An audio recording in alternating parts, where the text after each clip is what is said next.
हर चीज़ के दो पहलू होते हैं, एक अच्छा पहलू होता है, एक ख़राब पहलू होता है। हर चीज़ का पॉजिटिव होता है, हर चीज़ का नेगेटिव होता है। तो अब जितना भी कैपिटलिस्ट क्लास था, जितना भी अपर क्लास था, उसके लिए तो कहीं न कहीं नोटबंदी जो है ठीक रहा। लेकिन जो मीडियम क्लास था, मीडियम क्लास जो है वो नीचे आया है और जो नीचे वाला क्लास है वो और नीचे गया है। दरअसल ऐसा था कि उसका उद्देश्य तो बहुत अच्छा था गवर्नमेंट का, उसके पीछे का लगाने का बहुत अच्छा उद्देश्य था, लेकिन वो जो है कहीं ना कहीं फ्लॉप हो गई बाद में। उसके जो नतीजे बाद में लोग जो रिपोर्टें आई उसमें ये कहा गया कि जो है आतंकवाद के लिए मेनली ये किया गया था, आतंकवाद को ख़त्म करने के लिए। वाला थोड़ा बताते। 2016 में हुआ था, मुझे लगता है 6 साल बीत चुके हैं। फैसले अभी आए हैं। हाँ, फैसला अभी आया हुआ है, तो हमको तो लगता है कि क्या कहते 6 साल बीत गए। सरकार ने 2016 में 8 नवंबर को नोटबंदी किया हुआ था, तो वो नोटबंदी देश के लिए कितना हद तक सही निकला हो? सर देखिए, बहुत ज़्यादा तो हम लोग को इकोनॉमी का जानकारी नहीं है, लेकिन जहाँ तक हमको लगता है कहीं ना कहीं वो देश के लिए हितकर ही हुआ है। क्योंकि जैसे ब्लैक मनी उन्हीं का जो ज़्यादा इन्वॉल्वमेंस हो गया था समाज में, तो हमको लगता है कि ये नए नोटों का जो मतलब मार्केट में आई हैं नोटें, तो इससे कहीं ना कहीं हमको तो जहाँ तक लगता है कि बेनिफिट ही हुआ होगा, मे बी, जहाँ तक हम लोगों की समझ है।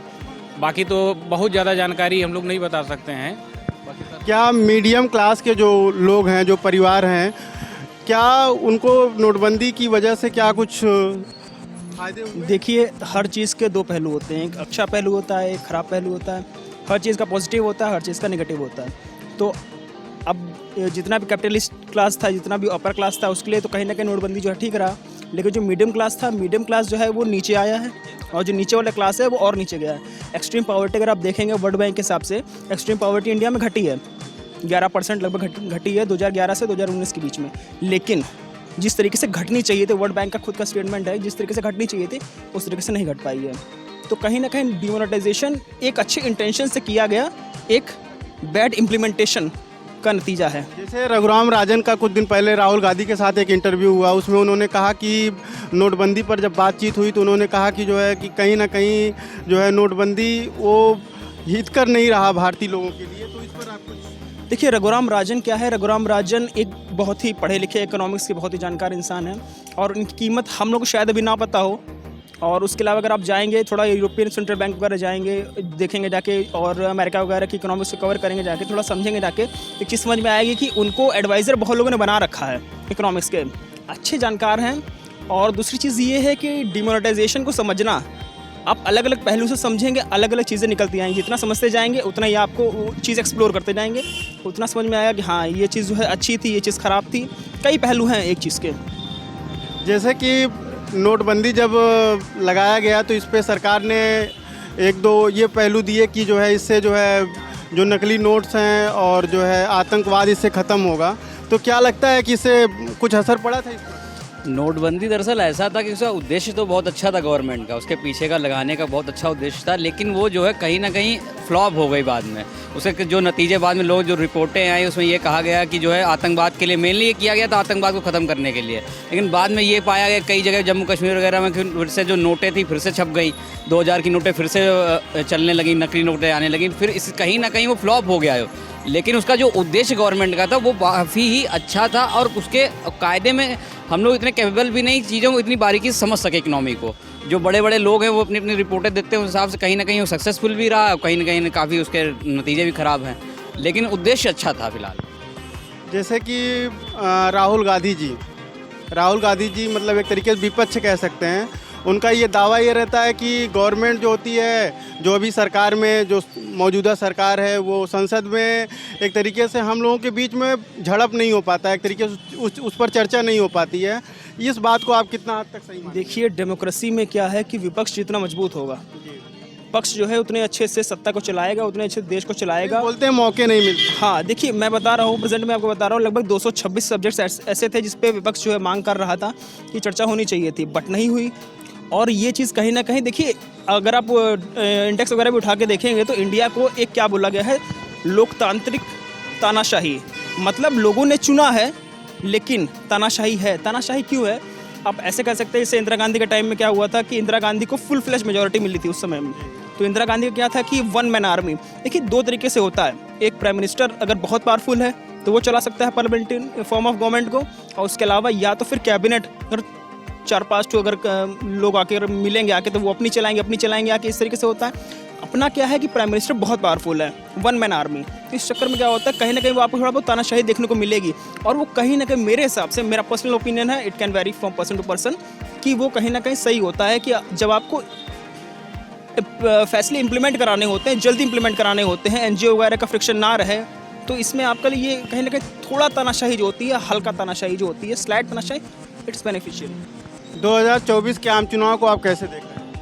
2024 के चुनाव को हम इस तरह देख रहे हैं कि सबसे बड़ी ज़रूरी है कि इसमें पॉलिटिशियन तो अपना काम करेंगे, लेकिन जनता को ज़्यादा जागरूक होना पड़ेगा।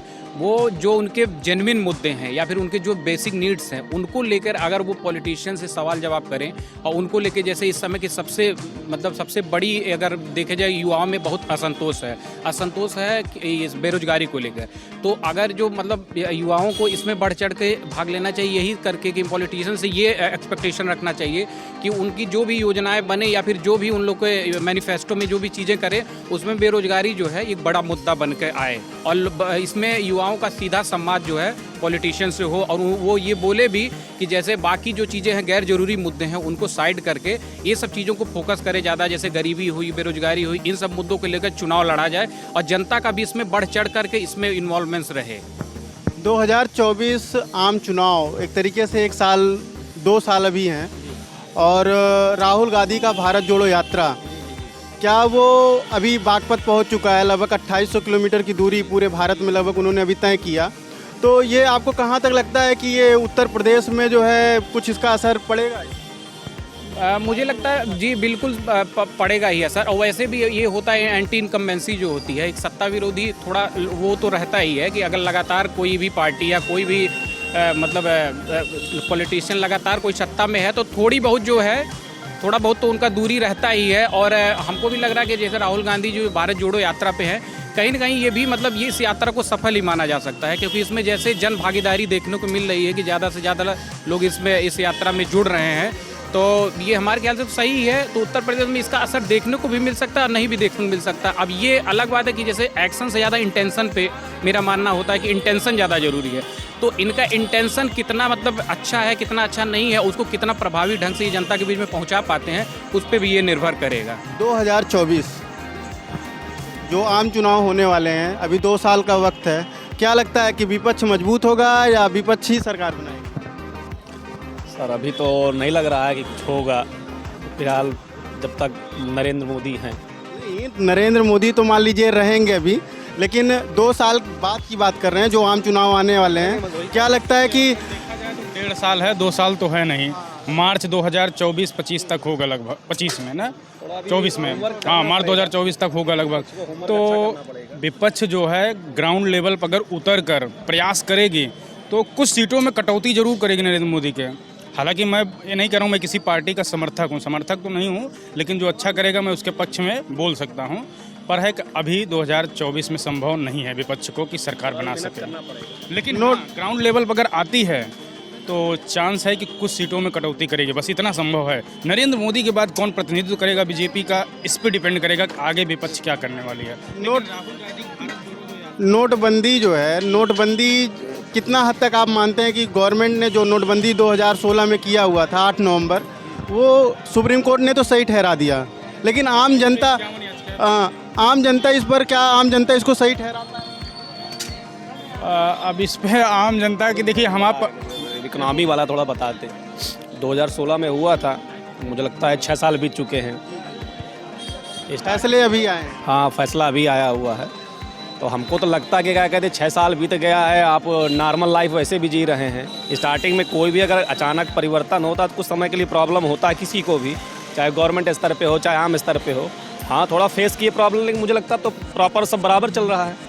किसी को अब नोटबंदी तो मुझे लगता है लोग भूल भी गए हैं कि नोटबंदी हुई भी थी, 6 साल बीत चुका है, अब तो प्रॉपर बढ़िया चल रहा है। आपको तो ऐसा नहीं लगता है? तो ये सब अच्छा हमेशा हमला करती है सरकार के ऊपर की जो है सर, गवर्नमेंट जो है कोई फैसले लेकर के अचानक करती है और उस पर जो है संसद में बहस भी नहीं करती है, इस पर आप क्या कहें? देखिए, कुछ फैसलों पे संसद पे बहस करना ही उचित नहीं होता है। कुछ होते हैं जिन पे बहस करना चाहिए, लेकिन अब ये ऐसा पॉइंट ऑफ व्यू था कि आप कर ही नहीं सकते हैं। जिस चीज़ के लिए आप कर रहे हैं अगर वही ओपन कर देंगे तो फिर रह क्या जाएगा। नोटबंदी यही तो आखिरकार किसी को मालूम न चले कि क्या हो गया डिसीजन। बाद में जो बातें हुई, बाद में जो चर्चा हुई, उस पर बातचीत हुई है। वो आप प्रॉपर दिख रहा है। राहुल गांधी के भारत जोड़ो यात्रा से आपको क्या लग रहा है, कुछ उनको कुछ बेनिफिट मिलेगा? हाँ जरूर, काहे नहीं, काफ़ी लोग जो है उनके भारत जोड़ो यात्रा से जुड़ रहे हैं। अब चाहे वो एक पार्टी से नाराज़ हों इस वजह से या कोई और वजह है, लेकिन हाँ उनको बेनिफिट ज़रूर थोड़ा बहुत मिलेगा, ऐसा नहीं है। पहले की अपेक्षा अभी जो 2 सत्र बीता है 5-5 साल का, उसके अपेक्षा बेहतर महसूस करेंगे राहुल गांधी, ये सही है। राहुल गांधी जी अभी बागपत से निकल चुके हैं, तो क्या लगता है कि आने वाले समय में उत्तर प्रदेश की कुछ दशा बदल जाएगी?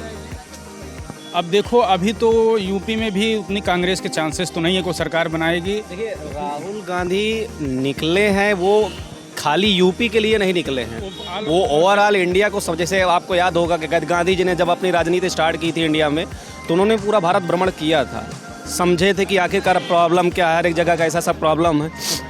वही काम राहुल गांधी भी स्टार्ट किया है। एक तो अच्छा है, आपको समझना पड़ेगा जिस देश में रह रहे हैं, कम से कम समझिए तो कैसे क्या चीज़ें चल रही है।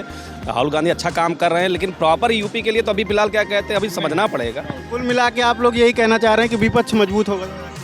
संभावना है कि कुछ हद तक मजबूत होगा पहले की अपेक्षा, ये होना और जरूरी भी। अगर विपक्ष नहीं है तो सरकार जो है तानाशाह थोड़ा हो जाएगी, ये तो आप जान ही रहे हैं। तो विपक्ष रहेगा तो कुछ चीज़ों पे चाहे विधेयक बन रहा है कोई, उस पर जो है अपना पक्ष रखेगा, तो कई चीज़ें हैं उसमें, तो विपक्ष तो मजबूत होगा, ये तो सही है। पर है कि सरकार बनाना या त्रिकोणीय सरकार, ऐसी कोई चांसेस नहीं। सीट तो आएगी बीजेपी की, ये सही है, ये जाना। तो अभी एक विपक्ष ने एक झूठा एक तरीके से बात बोली कि जो है कि गवर्नमेंट सरकार राहुल गांधी की भारत जोड़ो यात्रा को रोकने के लिए कोरोना का एक मंजर लेकर सामने आ रहा है। देखिए, पर आप क्या कहें?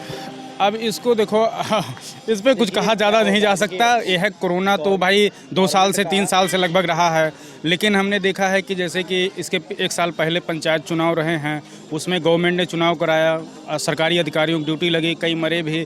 तो इस हिसाब से देखा जाए तो भारत जोड़ो यात्रा को रोकना गलत है, लेकिन हाँ मैं कहूँगा कि सिक्योरिटी के साथ और जो है जो सावधानियाँ बरतनी चाहिए उसको करते हुए आगे बढ़ें, कोई दिक्कत नहीं है। मेन मुद्दा ये है। बाकी भारत जोड़ो यात्रा रोकने का कोई प्रयास अगर कोई सरकार या कोई कर रहा है तो ये गलत है, करना ही चाहिए। अगर ऐसा है तो हाँ, सुरक्षा, सावधानी, प्रोटेक्शन, ये सब जरूरी है। इसके अनुसार वो अगर आगे बढ़ते हैं तो कोई दिक्कत नहीं है, मेरा मानना है, ये मेरा पर्सनल व्यू है। देखिए, असल में चल रहा है, देखिए गवर्नमेंट का काम होता है आपको एडवाइजरी जारी करके बताना कि क्या प्रॉब्लम चल रहा है, आपको ये प्रिकॉशन लेना है कि नहीं लेना है। गवर्नमेंट वो अपना काम कर दी है, अब आप प्रिकॉशन ले आने बाद में आप ब्लेम नहीं कर सकते इस चीज़ के लिए। नहीं, गवर्नमेंट ने हमको बताया नहीं कि ऐसा कोई प्रॉब्लम चल रहा है, उसने अपना एडवाइजरी जारी कर दिया, आप फॉलो करें या ना फॉलो करें। बाद में ये भी तो नहीं कहेंगे कि आप हमको जागरूक नहीं किया, एक नोटिस देना चाहिए था। उन्होंने अपना काम कर दिया, आप माने चाहे ना माने। ठीक है।